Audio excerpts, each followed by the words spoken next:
চিনি, দুগ্ধজাতীয় পণ্য, ভোজ্য তেল ও দানাদার খাবারের দাম কমায় ডিসেম্বরে বিশ্ববাজারে খাদ্যপণ্যের দাম কমেছে। জাতিসংঘের খাদ্য ও কৃষি বিভাগ FAOর মাসভিত্তিক মূল্যসূচক প্রতিবেদনে এ তথ্য উঠে এসেছে।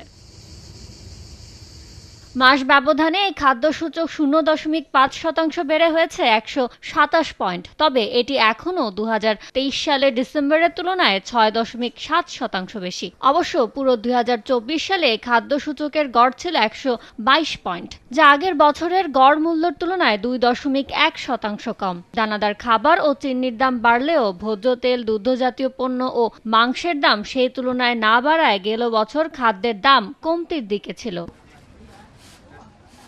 গমের দাম স্থিতিশীল থাকায় গেল ডিসেম্বরে দানাদার খাবারের দাম অপরিবর্তন ছিল। একই সঙ্গে চাহিদা কমায় চালের দাম কমেছে 1.2%। 2023 সালের গড় মূল্যের চেয়ে দাম বেড়েছে 0.8%, যা গত 16 বছরের মধ্যে সর্বোচ্চ।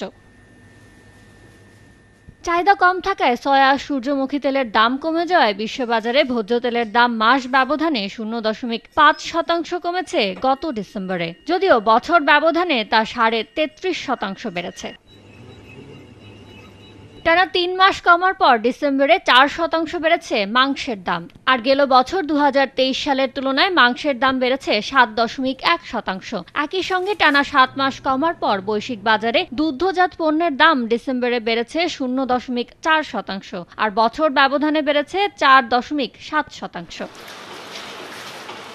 পাশাপাশি আখের উৎপাদন বাড়ার সম্ভাবনা সামনে রেখে কমেছে চিনির দামও। চিনির দাম 2023 সালের একই সময়ের তুলনায় কমেছে 10.6%। ইয়ানুর শিফাত, সময় সংবাদ।